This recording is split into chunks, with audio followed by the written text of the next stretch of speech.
I only debate with my equals. All others I teach.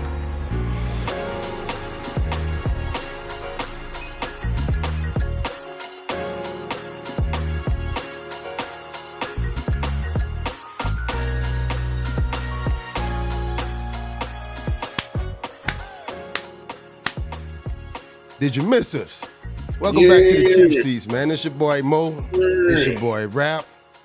And you know what? We got some, I don't know, good news, bad news today, man. Depending on how you look at it, right? Yeah, depending on how You know what I'm saying? We got a Super Bowl going on. We lost some legends. You know, we had some historical Black history moments already at the top of the month. But first and foremost, Rap, welcome back, man. I know I know you've been off with your Black Chippendale auditions, man. But I ain't seen this in a minute, man. I know you've been off doing your Donald Trump presidential campaign, running and shit like that, man. So welcome back Trump to the show, man. Trump for life. Trump for life. It's about to be a real brief show, man. It's about to be a real brief show. Yeah. But I wouldn't feel right if we didn't start the show off, man. Rest in peace, Carl Weathers. Rest in peace to the Black Eagle, Joe Madison. Speak on that for a minute, man. Man, you know, Carl Weathers was like a low level superhero, man. You know, he was believe it or not, he was acting as if he was Muhammad Ali in that movie. A lot of people don't know that. But Sylvester Stallone created the Apollo Creed character after seeing a Muhammad Ali fight. And Carl Weathers is like the coolest Black. You know, he was allowed to be in the 70s. See, people always, you know, it's kind of like with hip hop. You're a young person, you look at hip hop music and you think about it's being played on the radio all the time. So it was always like that. Carl Weathers was a Black businessman, superstar athlete when it wasn't even a thing, you know. He was part Muhammad Ali, part Jim Brown. And now he's, you know, all of a sudden he ain't here. Mm-hmm. And, you know, I used to look up to Carl Weathers. Carl Weathers was the man. And, you know, he was a handsome brother. He had the fro. In the movie, he was a businessman, rocking the suit, super athlete, undefeated boxer. Yeah, the dude was the epitome of cool and Black at that time. Right. And then, right. You would have thought, you know, if the world was fair, Carl Weathers would have been a superstar. He should have been a superstar. Nice looking brother, articulate, can act, you know, had charisma. He should have been a superstar, but the world ain't fair. But he's a superstar in our community. So rest in peace to the great Carl Weathers. And a personal hero of mine, a personal direct hero. You know, my parents and my aunts and uncles and those people, my coaches, they are my direct heroes. But a person who I looked at and was like, man, that's a dope brother. First Black person who led the NAACP and the youngest leader of the NAACP in Detroit. He's from Dayton, Ohio. He went to DC, stayed on radio. He followed people like Petey Green. He made sacrifices that people don't seem to be willing to make anymore. The Black Eagle was a superhero in this Black activist space that I've entered. He inspires me. I used to get a lot of the information from he was a Raider, exactly. Raider K, exactly. Carl Weathers was an Oakland Raider. He was one of the original bad boys of Hollywood and NFL but the Black Eagle, man, listening to the Black Eagle, for anybody who's ever watched my show on Tuesday called Build and Destroy, if you think I have information, I'm gonna be doing a whole lot more studying now, because as one of his greatest lines was, I put it where the ghosts can get it. And what that meant was he gave you the information, laid it out there. And another thing who would inspire me about Joe Madison, the Black Eagle, he used to say, when people would call his program and complain, the Black Eagle would be like, so what you gonna do? And man, that was one of his famous lines too, bro. What you gonna do? And I don't mean to interrupt you, but like, you know, when I first got my I think back then it was just XM radio or whatever. That was one of the shows I tuned into. You know, Joe Madison's talk show in the mornings. I would catch it, and he had me uncomfortable when I first started listening to him, because I've never heard another radio personality just so straightforward, especially when talking to their audience. You would Mm-hmm. almost you could easily be offended if you were sensitive. But Mm-hmm. after a Mm-hmm. while, it's like, I mean, this dude ain't here to waste no time. You know, Nope. he not here to waste time. He trying to give you the information. He not all about the complaining, especially if you're not about action. Mm-hmm. And that's one Mm-hmm. thing I've always respected about Joe Madison, man. But go ahead.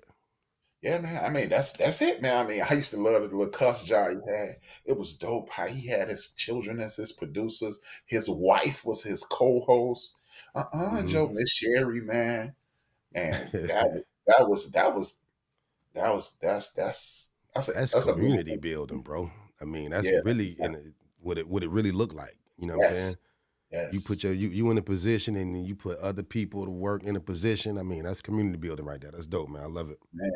Joe Madison went on a 74-day hunger strike to fight for black voting rights. He went on another hunger strike as he was fighting prostate cancer, which eventually came back and took him out. He did a 52 consecutive hour show.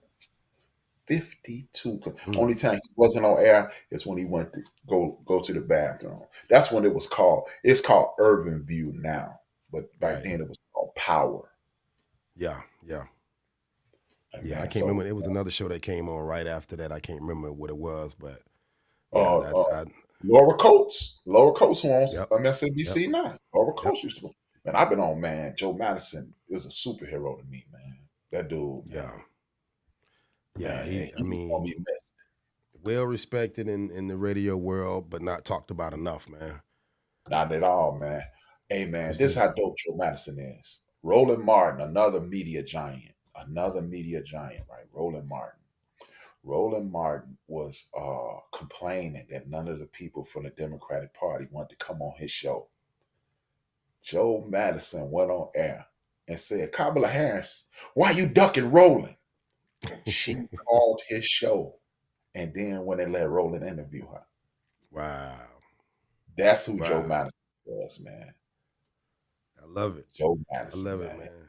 He I love interviewed it. everybody, man. And he wasn't scared. He was going to call you out. The man was awesome, man. And Yeah. if our podcast, the stuff that we do together and anything that I do alone, if it could get to half of the level Joe Madison is, I'd be happy. Yeah. Yeah. Rest in peace to a legend, man. He got a lot of work done while he was here, man, and that work gonna live on, man. Rest in peace, man. Another Black History moment last night, man. My boy Killer Mike came home with the gold. Came home with the Wait, trophy, man. Listen, I didn't watch the Grammys, right? me. I didn't watch it, but that's one of the first things I saw, scroll. I'm like, okay, Killer Mike, he pulled it down. Dope album. I know you listened to the album, right? Yeah, dope album. I feel like it's a classic, man. But Forced you to listen uh, to it. hmm? He forced you to listen to it. Yeah. I mean, it's like This is the best album of the year. This is the best album of the year. yeah, exactly. Exactly. But even before I started hearing all that talk, man, I was already on it, man. Killer Mike was my favorite artist anyway. But Mhm.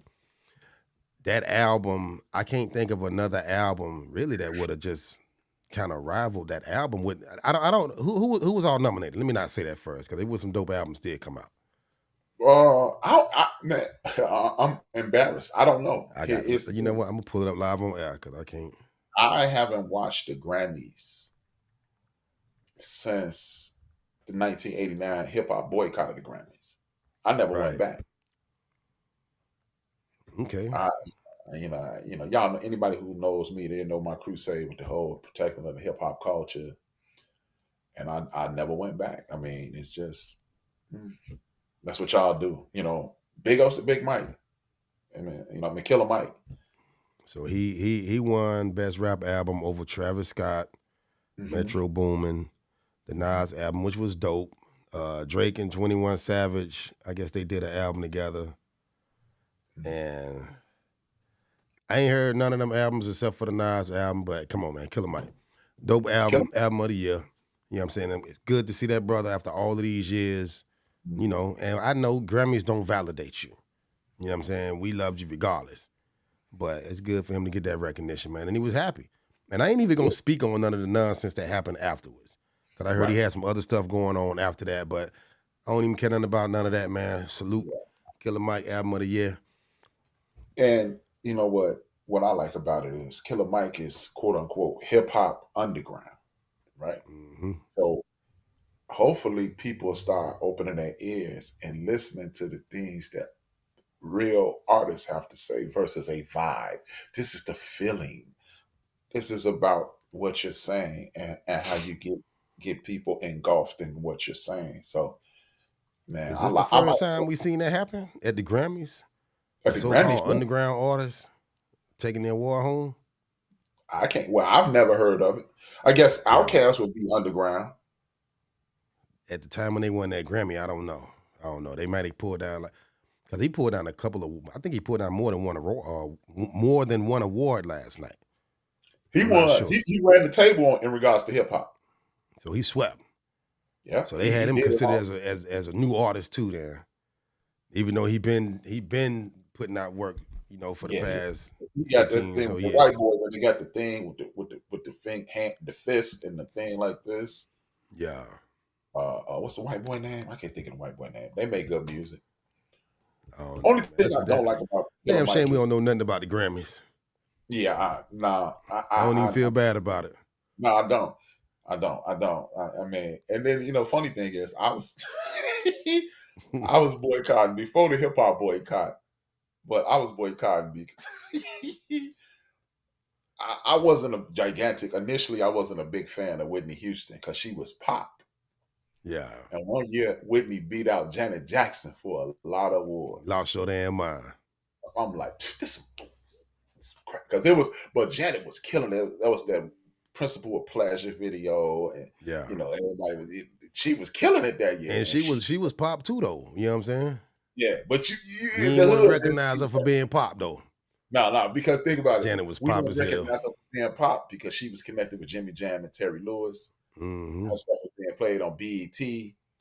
She was real hood with it, when we was calling it hood, and ironically, the thing we're doing tonight, and I'm gonna give people a piece of it. Y'all gonna check me out later on the forecast. I'm gonna mention this on the forecast. We're doing the greatest night in pop, the We Are the World documentary on Netflix. Super dope. And I was I ain't heard watching it. about that. Yeah, it's super dope, man. Check it out. Check it out. It's super dope. And I was watching it, enjoying every second of it, man.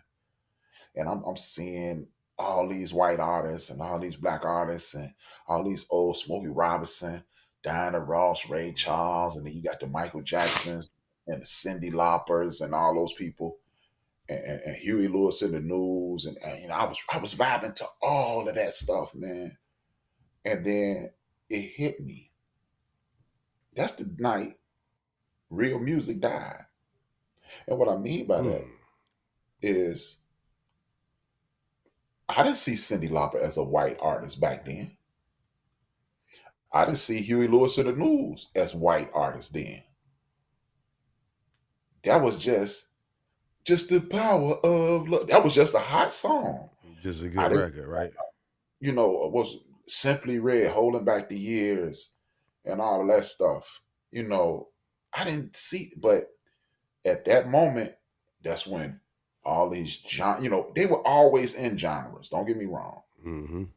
but I don't remember categorizing because I remember like the heart of rock and roll. The heart of rock and roll is still beating. And from what I see, Phil Collins, and we weren't calling it white music and black music up until that moment, it seems like. That's when you know you old as hell, man. You can remember when music was like that. Yeah. You can remember when music like, and I know exactly where you're coming from because Hmm. music has always been diverse, but Hmm. the way we got music, the way it was distributed it to us, It was just it has given not to been that diverse. You know what I'm saying? It's me. just these are your options right here. It's Yep. the radio, and they gonna play all of this. You know what I'm We saying? gonna play everything. At least here in Carolina, it was not a lot of options when it come to radio. We Right. had black music that played from like 10 a.m. to like 5 p.m. and that was it. Hmm. Radio went off. You Oh, want to listen to something, you got to go back and you got to go to the other station, and that's really oh, on Saturdays. no, 1530 WASC AM radio. man, That's all we had. I remember listening to Tower Power, Benny and the Jets with my man with the big glasses, Elton John. Mm-hmm. Man, I remember we couldn't wait to watch Bandstand. You watch Bandstand, and then you watch Black Bandstand Soul Train. So, yeah. You know what I'm saying? And I remember like in Captain and Tennille, and of course you was rocking with the Jacksons and the Commodores and those people, but that was because they looked like you. It wasn't. It was. I don't remember saying black music until We Are the World hit, man. I mean, I was rocking Queen, Relax, Jump to It. So what? I'm still trying to figure out what made that click for you. What It what just, made We Are the World say black music, white music? Just it seeing them just, all together like that? yeah. It just. I'm watching it, and I'm like, and as this age be, this age rap, I'm going, yeah, man. And I Yeah. remember that. And every time they show one of these white artists, I'm singing that song in their head. And then I'm connecting another song, John Cougar Mellencamp. And then I'm remembering It's Much Too Late by John Lennon's son, Yeah. Julian Lennon. And I'm remembering all these songs. And I'm like, why did I stop listening to these people? Mm. I remember Cyndi Lauper was on the WWF cartoon. Hmm. And Boy Yeah. George, and I'm just remembering all this stuff, and then it became white music, and it became this, David Bowie. I mean, I remember when Ice Baby came out, and I'm like, that's Pressure. Mm-hmm. That Ain't from pressure. Pressure coming down on me, and that wasn't. I mean, that's that white boy music. That was just That's Simply where you Red. identified it from. Yeah. But Right. I mean, I never liked the song. I never, Yeah, I even know. though it was star studded, it had it broke records or whatever. I always hated that song, man. I always hated We Are the World. And to this day, I mean, shit was trash. I'm sorry. That's sacrilege. So what? That's sacrilege. You hate We Are the. Now I I don't don't know if I I ain't don't never I remember ain't never like We Are how the I World, bro. felt about the song. I'm Hmm? not even gonna lie to you. I don't remember how I felt about the song. I remember all my like uncles and aunts and them just being excited about it. They like, oh man, We Are the World. Look at all these. There's a whole bunch of just legends right here on one song. I'm like, Yeah, I mean, we got Stop the Violence. That was my We Are the World. You know what I'm saying? yeah, When that happened, now shit got real. yeah. Because Even Stop the even on Violence, the West Coast, you know what I'm game. saying? We all in the same game. I'm like, bro, Don't okay, you here know we you go. got to put That's what I'm talking yourself about right in here. the way? I don't care nothing about Cyndi Lauper. She never could sing to me. I don't even know none of her music like that. Yeah, and that's the thing. It was like that was the jam. Like, and then like Friday night videos. Mm-hmm. Friday nights, you saw every man. You saw Crosby, Still, and Nash. Man, I'm learning country music. I mean, that's what I'm saying. It wasn't white music. It was just good music. Like it was this one Yeah. song, man. I don't even know who sang it, and it was just cool because it kind of it was like white rap to me. It was like this dude was just, I don't even know who sang it. He was like, the devil went down to Georgia. He was looking for a soul to steal. He was in the bind. Mm-hmm. He was behind, but he was Yeah. willing to meet the deal. And I'm like, man. And then they played the banjos and all That that. was The Johnny fiddle. Cash, right? I don't know who it I was, think but that it was was just Johnny dope. Cash. Yeah. It was dope, man. And I remember they I forget what rap group did their own version of it, man. But yeah, that oh shit. Yeah, that was crazy though. But yeah, shout out to my pops for keeping that good music in my ear, man. Shout out to mhm, Pops for keeping me down there in that basement just playing them records all day long, mhm. 24/7. Yeah, Showing me man. how to use a record player and the 8-track. But Remember that was a job. Remember if you were the kid selected to play the music at the yeah, party, you would bro, you that's what I did. I'm sitting there. He got poker night going. Pops over mhm, there at the table playing poker. Him and his buddies, doing what they do, and I'm over there messing with the radio. And one of them would tell me to play, hey, play that Sly Stone or play that Parliament, play Commodores. You know what I'm saying? Whatever. And I know how to go over there and sift through them albums and look for it because I remember the album covers from when Pop playing it when we just sitting here, just us. And then they'll just turn me loose and let me play whatever. So I'm like, man, shoot, I'm the DJ tonight. I'm the DJ tonight while they sitting here, you know, playing poker and snorting powder. Hey, I'm how over about here this? playing the music. I'm the soundtrack tonight. Yeah, hey, how about this? Loved it. Once somebody slides you a little something. Oh yeah. Oh yeah. Now you super grown. That's Blue, my pop homeboy Blue. Yeah, he always looked out. He always looked out, man. But yeah, good times, man. Let's get into this game, man. We're gonna talk about some Super Bowl talk, man. Yeah. Let's dive into it, man. San Francisco 49ers, Kansas City Chiefs. Super Bowl, baby. We finally got back. And yes, I'm biased. And yes, I'm gonna celebrate my team because we here. If it's your team, you'd have done the same, man. But anyway, I ain't even gonna do it like, you know, no traditional style, man. We ain't finna sit here with a whole bunch of X's and O's, man. I'm gonna ask you a question. I need to know, who does this game mean more to? That's my first question to you. Pat Mahomes, Brock Purdy. Sound like an easy question, but I'm gonna challenge you on that. I think it is an easy question. It definitely means more to Brock Purdy than anybody in the whole stadium because you'll never remember. Okay, don't nobody remember Tim Brown lost the Super Bowl. Don't nobody remember whoever lost the Super Bowl. Don Beebe was part of four. James Lofton lost 4 Super Bowls. Jim Kelly lost 4 Super Bowls. Thurman Thomas didn't lose 4 Super Bowls. Jim Kelly did. Bruce Smith didn't lose 4 Super Bowls. Jim Kelly did. And you got a dude who's a solid quarterback. And because of the world we live in, nobody really wants to address it. He's the great white hope at this point. And for whatever reason, they keep tearing him down. You got people that's going to kick him in the head. Look, the dude is, if a solid quarterback is a C, he's a B- quarterback. And there ain't nothing wrong with being a B- quarterback. All you really need is a B- quarterback when you got a solid defense and a solid running game. But at the end of the day, this validates him. All of that nonsense about who he is and who he is not goes away in the event that the San Francisco 49ers win this game. So it means more to him than it means to the head coach, the defensive coordinator, Debo, Chase Daniel. I'll call him Chase Daniel. What's his name? Chase out of Ohio State. None of these people will be remembered. But if he wins, he immediately is in the conversation. He will be elevated into the conversation of one of the best quarterbacks in the league. And he was Mr. Irrelevant. And for those who don't know, Mr. Irrelevant is the very last player picked in the draft because they just don't assume that you will make it. Now he has made it to back-to-back Super Bowls.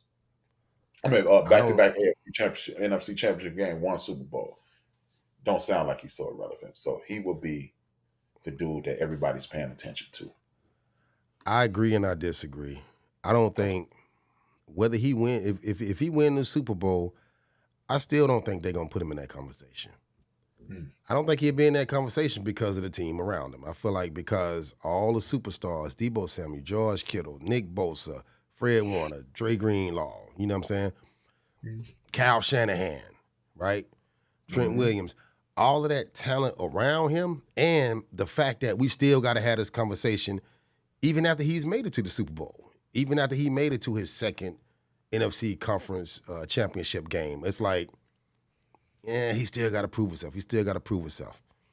I'm like, dude, if he ain't proved himself at this point, because you won the 2 playoff games this year. Both of them were comeback wins, right? You made plays with your legs that had nothing to do with any of the superstars on your team. And you made several of them, right? That had nothing to do with the talent around you. That had everything to do with you trying to figure out how to make this play, and you did that. You in the Super Bowl as a result. And we still got to have this conversation. I don't think he'll ever be elevated to that point. I don't think he's one of them players that, unless he go out there and just put up 500 passing yards, 75 rushing yards, and win the game, you know, right there with the clock running out. They'll consider that. I don't think he one of them players that they gonna respect like that. Because I think he gonna If always be in a situation where he got to prove himself. if they don't, then they being disingenuous with themselves. Let's just be I agree. honest. Yeah, they wrong. They're They wrong wrong. because at the end of the day, this dude, look, this is why sports talk has become trash. Because Troy Aikman had Jay Novacek, he had Michael Irvin, he had Alvin Harper, he had Hmm. Moose Johnson, he had Emmitt Smith, Yep. arguably the greatest running back in the history of the league. He had a Hall of Fame offensive line, but nobody diminishes Troy. You know why? Because the media told you to like Troy. The media told you to like Troy. Steve Young, who I believe is one of the most overrated quarterbacks in the history of football, but Watch your nobody mouth. talks about the fact that he had an all-star. He had Barnum, he had Ricky, he had Jerry, he had J.J. Stokes, he had John Taylor. He had an all-star team around him. Nobody talks about that. So this is just a situation to whereas until the media tells us to like or dislike somebody, we continue to do it. Nobody looks at nuance. This dude is a very good quarterback. Point blank period. We always, well, he ain't got the arm talent. Well, guess what? Joe Montana didn't have the arm talent of a Dan Marino and a John Elway or Jim Kelly. But guess what he Or did? Warren He Moon. won 4 Super Bowls. He didn't have the arm talent of a Steve Young, but he kept Steve Young on the bench. As long as he was healthy, he kept Steve Young on the bench. And Steve Young knew if I don't come out here and perform at the highest level, they won't. When he get healthy, I'm on the bench. So Yeah. we can knock down this young man all we want. We could discredit him all we like, but the boy can play quarterback. You don't have to be the greatest quarterback in the history of the game to garner credit. And that's what they're taking away from this kid. And I don't like it. And I think it's goofy. And It is, like the man. But again, the fact that we got to have this conversation right now, it just that's what it says to me. That I Mhm. mean, damn, what else can you do? Because now you got a couple ways you look at it. It's like if they win the Super Bowl, are we talking about a potential, dynasty in the works? Because you Mhm. still got a team intact. Now I do feel like it'd be hard to keep that team together because sooner or later you got to pay some of them. You got to pay Brock. He ain't getting his money right now, right? Mhm. But on the flip side, if you lose the Super Bowl, I mean, are you going to start blowing it up? Because aside from players like Chase Young, who I don't think, regardless of what happens, I don't think he's gonna be that next year. Mm. But I mean, I don't think he's gonna be that, bro. You're already on a 1 year contract. But Mm. you got questions to answer. You know what I'm saying? What do you do? What do you do in that situation? Because do you address the quarterback? Is he the reason why you feel like you can't quite get over that hump? Some of the players that's been around for a while, that's been getting it done, or maybe not getting it done to the level you want them to get it done. Do you start trying to move some of them around and fill in some of the gaps where you think you're weak at? It's a lot. I think this is one of them Super Bowls to where this particular team got a lot of questions to answer one way or another, win or lose. With me personally, they are in an awesome situation. Okay, because you just didn't they just extend Joy Bosa like year for Nick last? Bosa, Yeah, Nick Bosa. Didn't they just extend him a couple years yeah, ago? So he's solid. he locked in. Debo locked in. Him and Debo locked in. So guess what? That's a problem. Two of your best players, you don't have to worry about re-signing them. Brock, Mm-hmm. he on a he on a he on the first couple years, on 2 more years before they even got to start having a conversation with him. Then you look Right. over at Trent Williams. He's an aging player, so he's not gonna be he didn't aged out of the big money. He can still get good money, but he ain't gonna get big money. So you can actually sign Brock now, extend Brock now if you smart. Don't be like Jerry Jones and wait till it gets to the end. Now you got to pay him $1 gazillion, right? I think you can pay Chase. I think you, no matter what, win, lose, or draw, you keep this team intact. It's gonna be hard to sign Chase Young because Chase Young is gonna ask for the boat. He Yeah. look, go get that Brinks truck, and when I tell you to stop, that's when you stop filling it up. So Chase Young, yeah, he's going. But see, I hate to. I'm not even gonna do that. I was gonna play armchair GM. I'm not gonna do that because I don't even want to put that into the ether about that dude money. So, but I think you can pay Chase Young. The good thing is John Lynch has put together, him and his staff have put together an awesome team. And when you put a team together with this much talent, with this much continuity, with Mike and Kyle Shanahan calling the Kyle Shanahan calling the plays. No, you Look, had it right this the looks first like time. this is like a well-oiled machine. Everybody who you would have to pay is about to get old. McCaffrey is about to get old. So guess what? And they got them young boys behind him. Nah, McCaffrey ain't about to get old. McCaffrey got some miles on him, man. I think But he he ain't about to get coming old. up on 30. McCaffrey got 2 good peak years in him. You got to remember But the he position got he 2 played with the good wear and peak tear. years. No. I mean, in regards to re-signing him, by the time You his got to pay contract him, though. was up, he popped. You still got to pay him. You got to pay him. No. If What I'm he look anything like he look now, He ain't gonna when look like when it's time for that bread, you got to pay him. No, because I He was think just in McCaffrey. MVP conversation. Oh, let me see. I think Christian McCaffrey is running up on 30. I think Christian McCaffrey money good too, though. I think we straight on this contract. Yeah, that's what I'm saying. But that's my point. Go ahead, pull it up. To give him another contract, he will be. Yeah, he's 27 years old, man. That's what I'm saying. He good for 2 more years. He's 27 years old. I ain't got to worry about CMC, because by the time it's time to pay him, we gonna be in draft somebody else to replace you. But see now, but this is my point right here though. So you talking about locking in Brock Purdy? Let's say they lose the Super Bowl, right? Mm-hmm. Now, okay, they got Andy Reid, they got Pat Mahomes, right? Mm-hmm. But this is a Kansas City Chiefs team that going into the Super Bowl, midway through the season, you look at them like, man, damn, what's going on with them? This is the worst that we've seen them since this whole, since this unit been together. Since the Travis Kelce, Pat Mahomes, Andy Reid era, right? Mm-hmm. And they still in the Super Bowl, right? But this is the weakest version of that team that we've seen. Offensively. And this is the best version of this team that we've seen. You're right, offensively. The defense, Chris Jones and them, they're getting busy. But you lose to this Kansas City Chiefs team, right? Mm-hmm. Now, do we want to continue looking elsewhere for our quarterback, or do we feel like we got our quarterback? At what point do we say we got our guy? I guess that's what I'm trying to say. Me personally, if I'm the GM, I'm signing that young boy up right now. You're not, regardless, unless, regardless, because guess what? It's kind of like you can, if you don't re-sign him, you automatically turn yourself into the Cowboy. Let me ask you a question. Chief Rocker, you in the chat room, right? I know you know. Peel off some quarterbacks that's going into this draft right now. You don't want to look at none of them. No. Okay. Because, look, that's what I was about to say.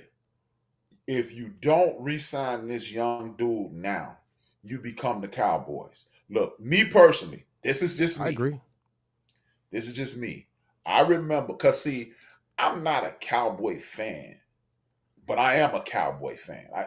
Because I came up in an era that you either like the Cowboys or the Steelers. You pick one side. I was weird enough to like both, because I like black. The color black is my favorite color. And Tony Dorsett was my guy coming out of college. So I like the Cowboys. But when you look at the Dallas Cowboys, yeah, you blaspheming like crazy right now. Tony Romo cracked his back, ruined his career. Dak stepped up and killed it. If you would, and you waited one more year, if you'd have waited one more year, let's see if he could do it again. Bam, he does it again. If you would have signed Dak Prescott that year, guess how much Dak Prescott would be making right now? How much? $27 million. $27 million. You know how I know? Because Jason Goff got extended that same year, and he's at the end of his contract for $27 million. So do you go ahead and sign Brock Purdy and give him the extension and pay him $35, $40 million? and then continue to add good pieces around and continue to coach. And then, because think about it, to me, let's just say worst case scenario for San Francisco 49er fans, they lose.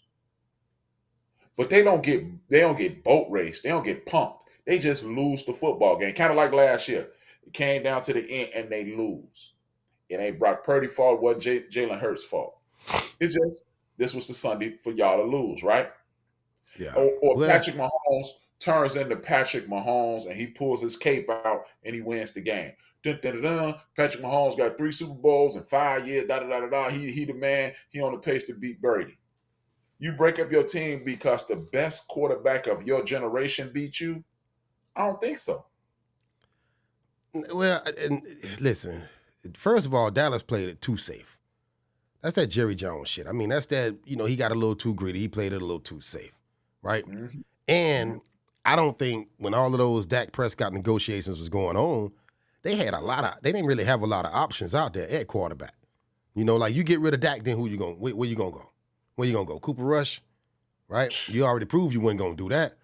You just got you a solid backup. Mm-hmm. But I think with the Niners this year, with the draft that's coming up, I think regardless of what you do with Brock, you got to draft a quarterback. You got to get a quarterback in their locker room. You got to get some. I don't think Sam Darnold is I don't think he a backup that's really going to suffice. Not with that team. We've seen what he do out there. And to answer your question, D-Grade, no, I don't believe in the secondary. I believe in them for this week. I think they're good enough to deal with this receiving core. I mean, you got Pat Mahomes out there. I don't even think it's going to really matter. The best way to beat Pat Mahomes is keep Pat Mahomes off the field.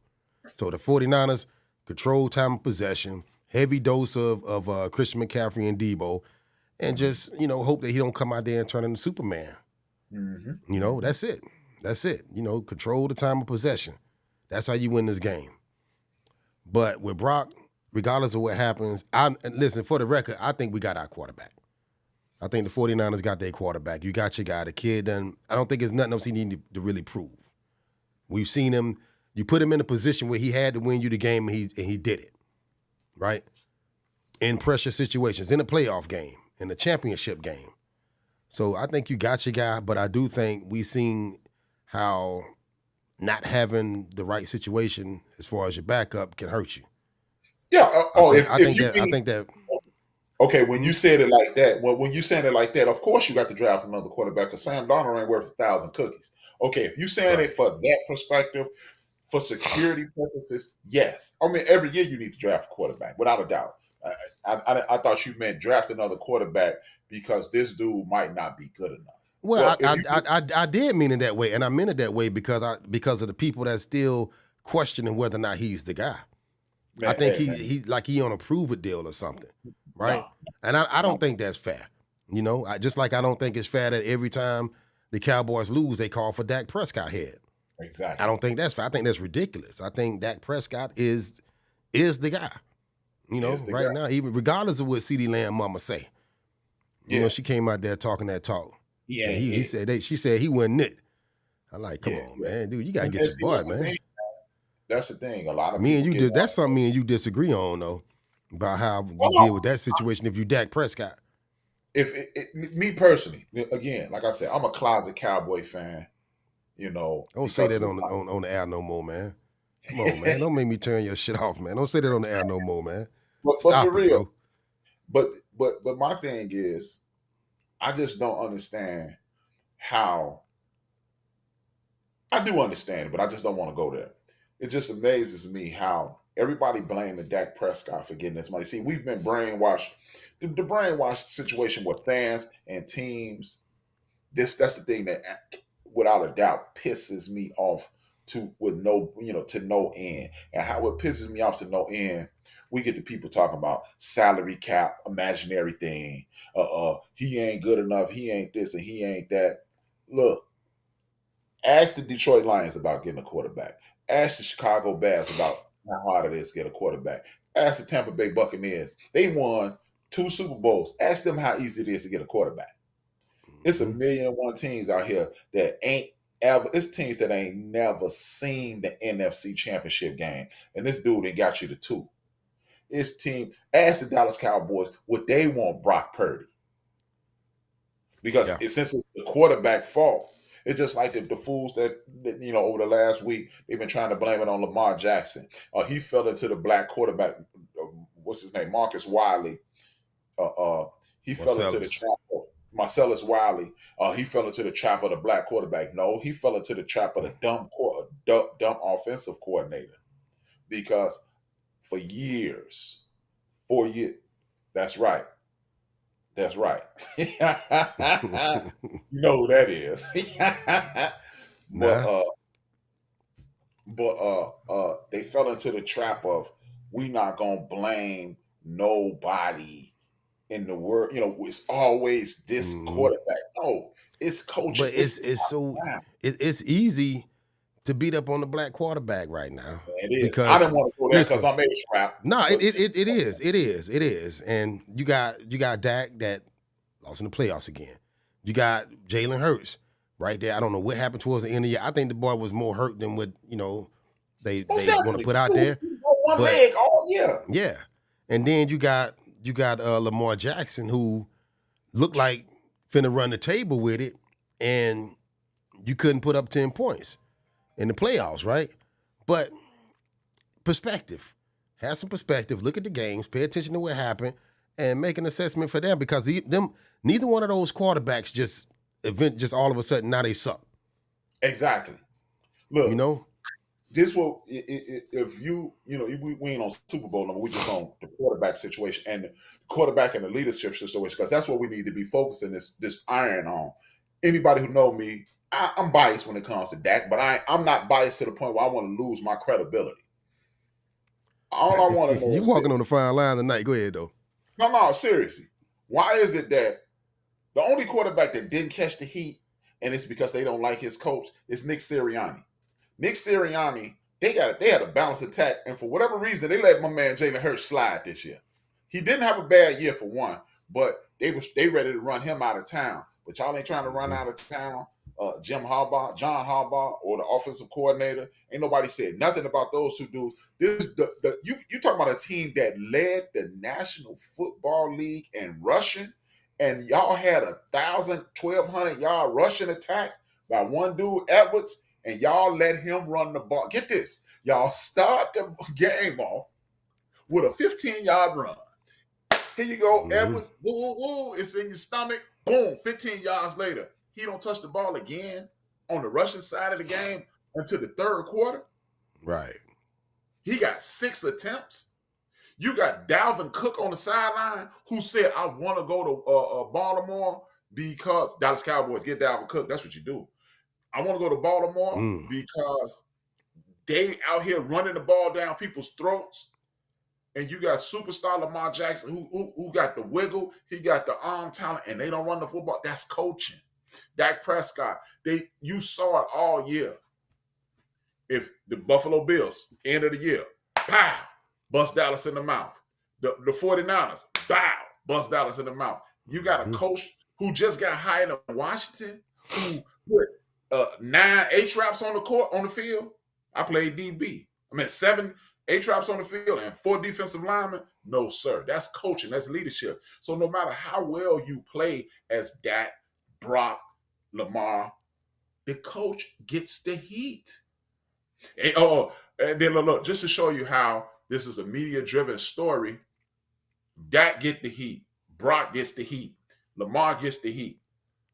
Bill Belichick would kill somebody last year to have Dak, Lamar, or Brock, and they win six or 7 games with a Riri at quarterback, and Bill Belichick then lost it. Help me understand. Yeah. Help me understand. Yeah, I don't. Me and you, we had these conversations all the time, and just talk about how people just can't put them type of situations in perspective. But it's been a I feel like a unique year in the NFL this year, man. It's just so many different weird storylines, and you like 12, 14 games in, and it's like anybody can pull this off this year. Yeah. Right. You would have lost a lot of money if you would have said in week 9 that Kansas City was going to the Super Bowl. You lost your house, your shirt, your drawers, everything. And look. One After more the thing. holiday weekend, you would have lost your house if you would have said the Ravens wasn't going, right? Yeah. Hell, damn, Philly went what 10-0, 10-1. Out of the first 10, and then laid an Yeah. egg for the rest of the year. And Dallas, okay, this a different Dallas team this year. I heard that all year until they ran into us. It wasn't.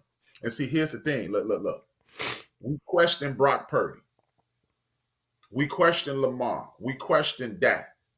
But let's put that question, because see, they couldn't throw us into the blah blah blah. They couldn't throw us into the blah blah blah. This is why we need these programs too. But look, now let's flip it over. Brock can't throw you into a Super Bowl championship.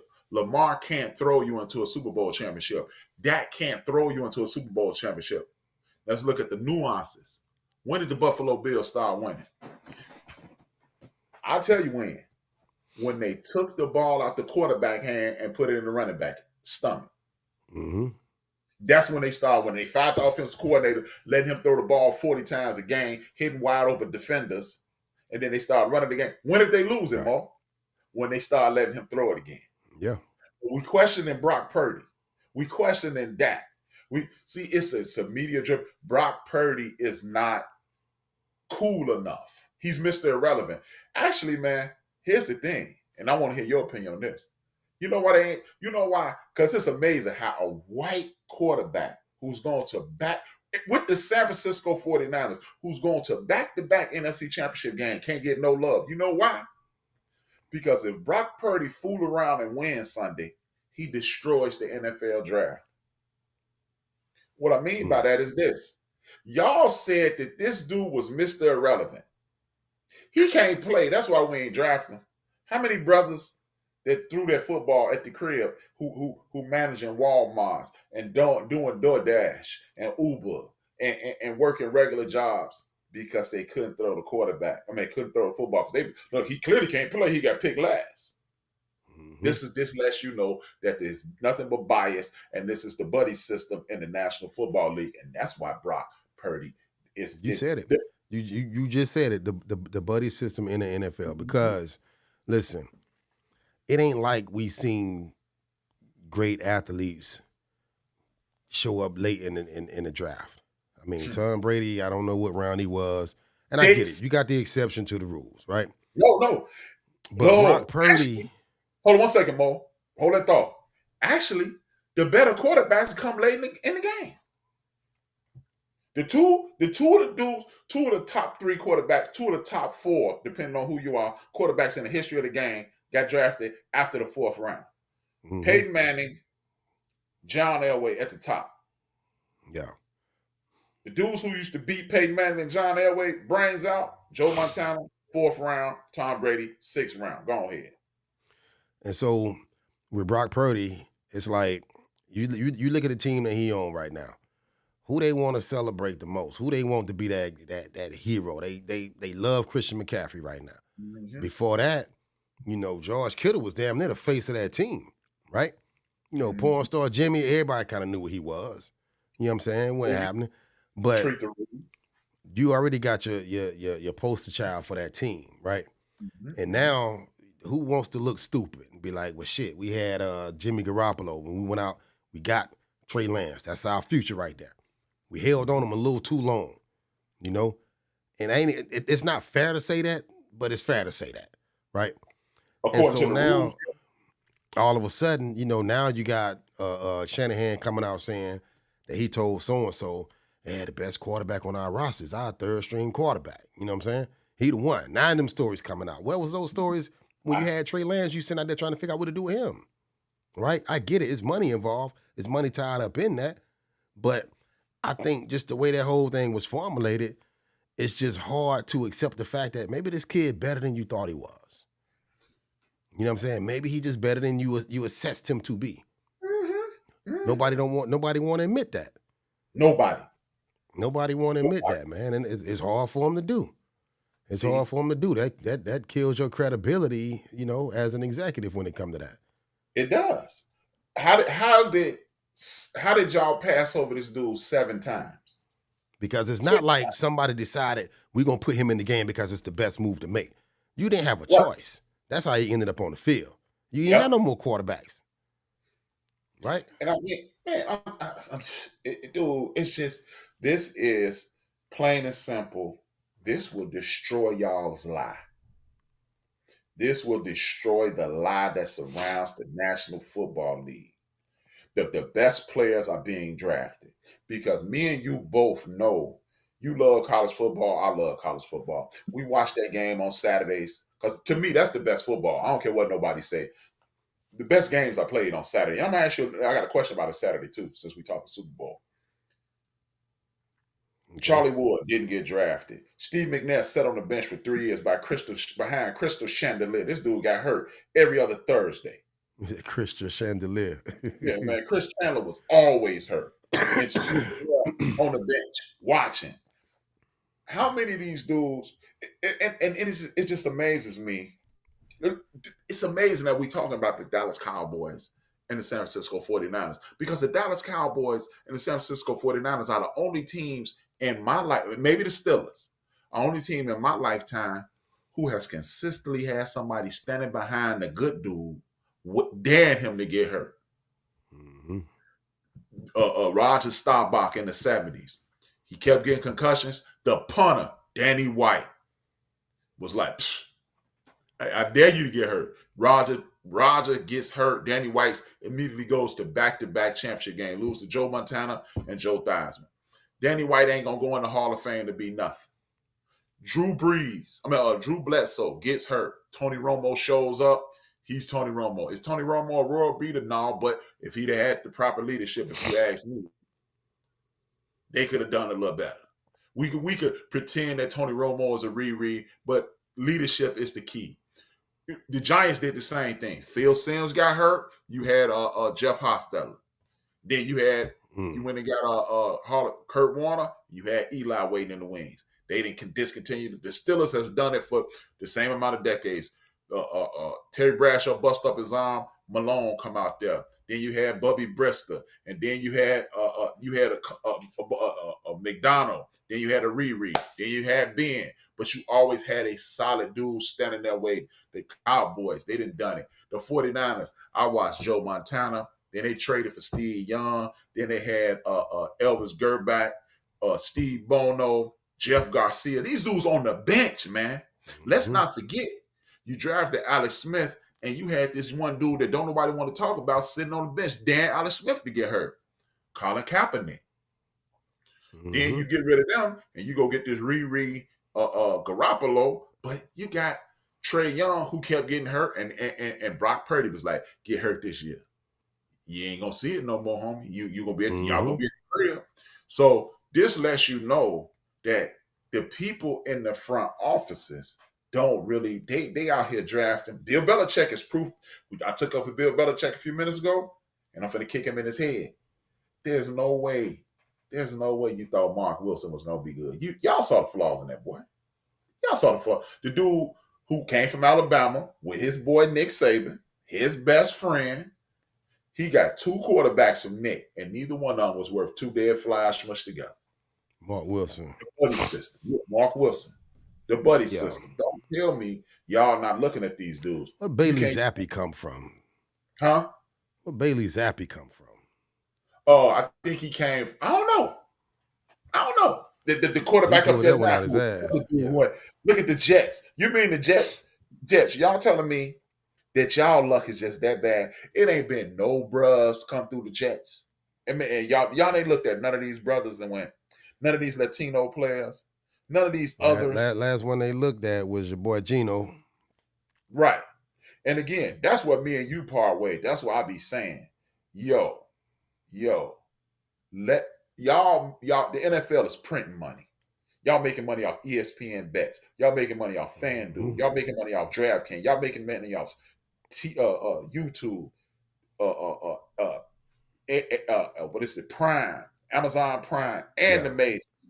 Don't tell me about no salary cap. Don't tell me about no small market team. Get out of here, man. What you talking about? You part ways right there. I'm with you on that. No. But you be saying my thinking is you draft Big Mo in the first round out of South Carolina State. Uh-huh. Okay, you know USC. USC East. You draft him out of USC East. He's 6'2", 6'3". He got a cannon. Let Big Mo watch. Let him watch. Oh Yeah, yeah, we gave. No, we we part ways on that. We part ways on that. We part Right. ways on that. But Because it ain't always a good situation. It's not always ideal. Because, dude, you might have. I mean, if look at it if this you got way, an Mo. average quarterback that ain't gonna get you no more than 8 wins this season, you got this kid sitting on the bench that you believe in. Hey man, get him the reps. No, Get him the reps. no. But Get him the reps. I don't need Brock Purdy sitting back trying to learn from Jimmy Garoppolo. But look, history tells you. Let's just. I could take you from 19. We ain't even got to go back to the 50s, 60s, 30s, 20s, and all that. Modern football history tells you. Joe Montana. We can start with Joe Montana, 1978. Steve DeBerg had him on the bench. Had him on the bench for the first year and a half. Middle of his second season, he starts. He's Joe Montana now. John Elway, same Steve DeBerg, had him on the bench. Troy Aikman consistently says if he wouldn't have started early, he wouldn't have got beat up and had all them. He wouldn't be tender-headed right now. Patrick Mahomes started on the bench. Whole first season, he started his last year. It's quality and watch. Look, even if the dude is a Riri, he can do something. He been in the league. He can help you. Those who can do, those who can't teach. Let the dude watch. Because if I sink this 25, 30 million into you and let you watch and learn, the next 5 years, the next 4 years, you come out here gunslinging like Mahomes did, like Kaepernick did, like Elway did, like Jim Kelly did. If I let you watch for 1 year, it's worth it in the long run. Brett Favre didn't start early. Aaron Rodgers didn't start. Man, I could give you chapter, book, and verse. But for how long though? I mean, it's like, dude, how long you want this kid to sit on the bench? Let him mature. Let him mature into the position because, look, man. That's what college is for, man. The trend, no, it's not. It's a whole different situation. Like I remember, I could take you back to killing it. Even I'm talking about on a Rudy Poop level. I'm talking about high school. That's so. Let me ask you this. So you telling me it would have been beneficial for Trevor Lawrence to sit on that bench and watch Gardner Minshew? I think that was their quarterback at the time. That's exactly what it was. Nah, hell That's exactly what it. Yes, because first of all, Gardner Minshew is not a bum. No, I'm not saying he is a bum, but no. Trevor Lawrence is giving you a better chance to win now. But okay, you gonna argue with me on that? No. Okay, but what are you gonna win? If you put like this, if you think Trevor Lawrence is the difference in going to the Super Bowl, then you let him play.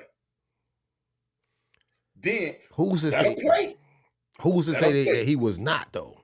You see what I'm saying? No. Because that team right there, I was one of the ones that said Jacksonville, they look like they ready for the AFC now. Now, granted, as the season went on, I was proven wrong, but I don't think it got nothing to do with Trevor Lawrence not sitting back watching Gardner Minshew play. No, but you get a chance to look. You get a chance. Whoever that was, they say it's a situational thing. I agree, but me personally, like me, I'm a Bear fan by nature. I'm a Raider fan by choice, meaning I was born here in Chicago, so I root for the Bears, as you can tell. I picked the Raiders. You was a Cowboy fan. Huh? You thought you was a Cowboy fan. Come on now. Cowboy fan. I just like D-Great, he backpedaling, man. Get your boy, man. But what I'm saying is this. If I'm looking at the Bears right now, how much better would my man Justin Fields look if he would just watch that first year? Then you wouldn't be saying, see, he should have been made this mistake. I don't pay attention to the media. That's a lie. That's a lie. Because I have been in games as a Rudy Poop basketball player. I was a damn good defender in basketball, but in regards to actually playing, I was a straight Rudy. And I missed free throws. And I had to sit next to people in class and go, you missed a free throw last night, huh? I'm like, I could fight. I hit him with the McHenry Parker. That's my man from childhood. I could box, though. I think, Y'all Mr. man, listen, let me tell you something. And that's I'm pressure. gonna say this and then we're gonna dive into the prediction so I can go eat. Okay. I think it's more situations where the guy is ready than not. You know, more so than not. Where it's more beneficial for him for you to put him in the game now, put him in real life situations now, versus having him sit. Like Kobe sat, that was good for him. Kobe sat, he watched Nick Van Exel, he watched Eddie Jones, right? Cool, all good. But then you got other players like LeBron James. One dude. That's it. That's it. But it ain't just one dude, though. It ain't just one dude, though. Carmelo two. Anthony was the same way. Dwayne Wade was the same way. These guys were ready. That's 3 years. You talk about dudes who went to college, too. Yeah, but most of these quarterbacks, you're not getting these quarterbacks fresh out of high school. These kids, they playing. Some of them in championship situations. Guess what? But see, that's comparing apples to pears. CJ Stroud. Hold it. You comparing apples to pears. They look alike, but they not alike. If I'm Carmelo Anthony, if I'm Dwayne Wade, I can actually just come out here and score. Scoring and scoring. I don't need somebody to block for me. I don't need anybody to set a pick for me. But a quarterback, bruh, I'm telling you, man, it's unreal. I remember the first time I played against a high school level wide receiver as a freshman playing on varsity. That dude ran past me, and I would have swore to God that dude was fast as Deion Sanders. So if it could be just 1984 freshman playing on varsity, and the dude run past me like it was unbelievable. Just imagine how it is to have a grown man do that to you. It's unbelievable. The speed, the intensity, it's a lot, man. It is. I want to come back to this conversation, bro. Yeah. I want to go collect some data. I want to do some research, and I want to come back and have this conversation because tell you what, I just disagree. I disagree. Okay, all right. Okay, hold my beer. Tap in Wednesday. We gonna tap in at what time? What time we tapping in Wednesday? Let them know. 7 p.m. 7 o'clock Wednesday. Y'all come back. We're gonna have this conversation, and I'm gonna have some data, and I'm gonna eat this man alive on this one, man. Because you wrong. You wrong. Hey man, all I know is before we leave this conversation, this portion of the conversation, all I know is this: more people who have watched have succeeded than not. I'm gonna go research that. I don't even know if you're right about that. I'm gonna go research that. But give me your prediction before we get out of here, man. We got a game Sunday. Game Sunday, I don't know because I'm kind of biased, and then my racism kick in. And, so like I'm a Raider fan, so I'm genetically predisposed to hate the Chiefs. But then my racism kick in. I got to root for the black quarterback, and then I kind of I like football, so it's kind of hard. But because of my racism, is so powerful. I gotta go with the black quarterback, man. I gotta go with the black quarterback. All right, I ain't mad at that. I love Debo. What's your score? I think it's gonna be a tight game. I pray to God that this is a missed field goal for the championship game. Oh man, we got Jake Moody out there too. Don't say that, man. No. I mean, whatever, whoever. A block field goal for the championship. Let Patrick Mahomes win because Jones went up and blocked it, or the holder fumbled it, and Jake Moody don't get the blame. It's slick on us indoors. All night, I done forgot about our kicker, and then you gonna remind me that we got a trash ass kicker. He sucked. Hey, well, I just want the kicker to be I want my homeboy because my racism kicks in, and it just won't allow me not to root against the black dude. All right. Well, sorry, white I think if it's a shootout, then that clearly favors Kansas City. 49ers don't want to get in the shootout. They don't want to get in a high scoring game because that means Pat Mahomes is on the field a lot. He throwing the ball. He done warm that arm up, and he's going to get surgical. I don't think it's going to be a shootout. I think it's going to be a low scoring game. I think it's going to be 24-21, 49ers. And I think Christian McCaffrey going to win Super Bowl MVP. I think he's going to win the Super Bowl MVP. I just like football, man. Football. I always tell people basketball was my first girlfriend. Well, baseball was my first girlfriend. Uh, uh, Football is my wife, and baseball is my side chick. That Yeah. I fool around with on the side. So I'm not one of those football fans that, man, I hate Kansas City. I just root against Kansas City when they playing the Raiders. Other weeks I'm like, yeah. So I don't know, man. I like the 49ers because the reason I like teams like the 49ers, the Cowboys, the Pittsburgh Steelers, a lot of times the Giants, and teams like that is because no matter how you feel about those teams, Kansas City, another one of those teams, they give their fans something to cheer for every year. When you come to the stadium, even when the 49ers couldn't get it right at quarterback, they had it right everywhere, all over the field. They had my man out of Florida, Miami, Frank Gore. They had Davis. They had the middle linebacker, number 52. I can't think of his name right now. Should be in the Hall of Fame. I can't think of his name right now. Whatever. They had pieces. If you give me something to cheer for, I'm gonna root for your team. Period. And then if you got a black quarterback, I'm really gonna root for your team because my racism won't kick in. But yeah, if you give me something to cheer for, I like teams that do that. So I want this to be. I want a kicker. I want a kicker holder. I want a holder of the kick blow this game. That's it. You want the snapper to blow the game? I want him to blow the game. So that way Brock Purdy don't get no sweat. Big Pat ain't gonna get no sweat no matter what. Big Pat could throw 17 interceptions. Ain't nobody gonna say nothing. So I want the holder to blow the game. I want the long snapper to kick it up, throw it over their head, and then the game be over like that. Because who gonna remember that?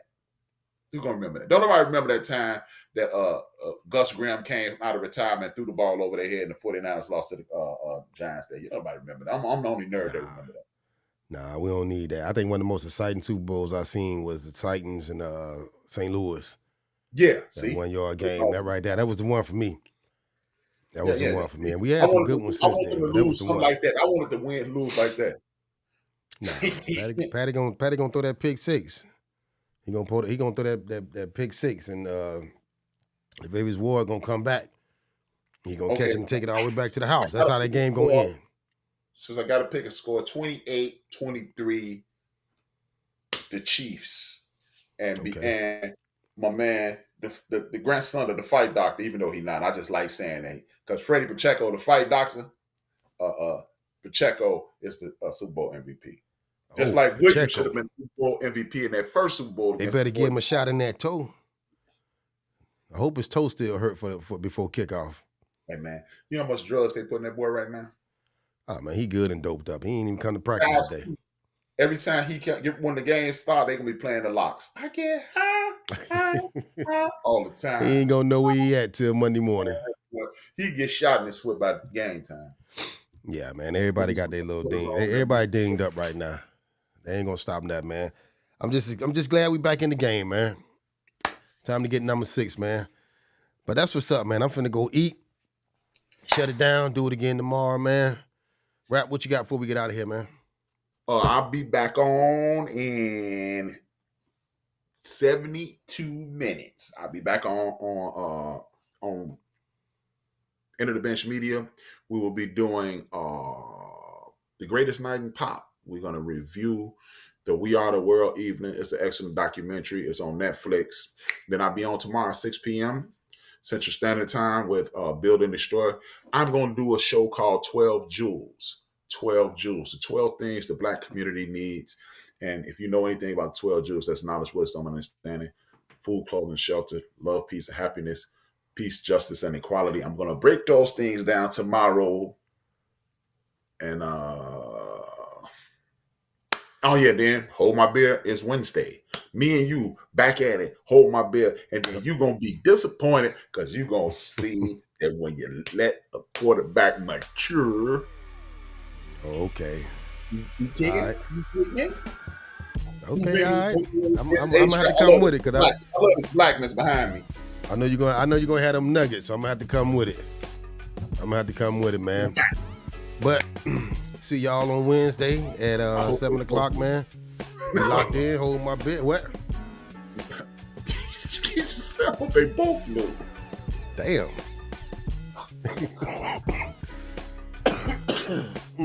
Don't put no money on that. Don't put no bread on that. Ray the Cab talking about the score gonna be 0-0. Oh, wow.